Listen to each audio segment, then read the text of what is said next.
কর্মমুখী রসায়নের অন্যতম গুরুত্বপূর্ণ একটা টপিক হচ্ছে ভিনেগার প্রস্তুতি। আজকে আমরা এই ভিনেগার প্রস্তুতিটা দেখে নিই।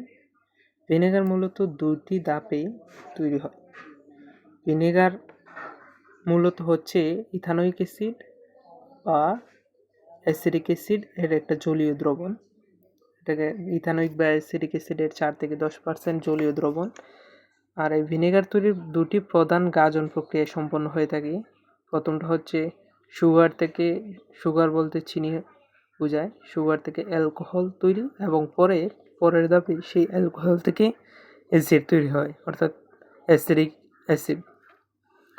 আর এখন আমরা প্রথম ধাপটি দেখছি। প্রথম ধাপটাকে বলা হয় অ্যালকোহলীয় গাজন।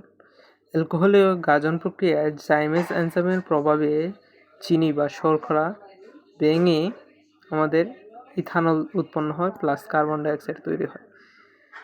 পরের ধাপে এই ইথানল অ্যাসিডোভেক্টরের সাহায্যে বায়ুর অক্সিজেনের সাথে বিক্রিয়া করে ইথানোয়িক অ্যাসিড তৈরি করে এবং পানি উৎপন্ন করে।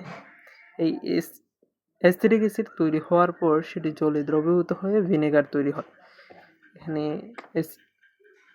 ভিনেগার তৈরির প্রক্রিয়া দেওয়া আছে। প্রথমে অ্যালকোহল ফার্মেন্টেশন করা হয় ইস্টের মাধ্যমে ফলের জুস থেকে। তারপর সেটাকে অ্যাসিড ফার্মেন্টেশন করা হয় অ্যাসিডিক অ্যাসিড ব্যাকটেরিয়া অর্থাৎ অ্যাসিডোভেক্টরের সাহায্যে। তারপর সেটা থেকে ভিনেগার তৈরি হয়। এটা হচ্ছে প্রোডাক্ট।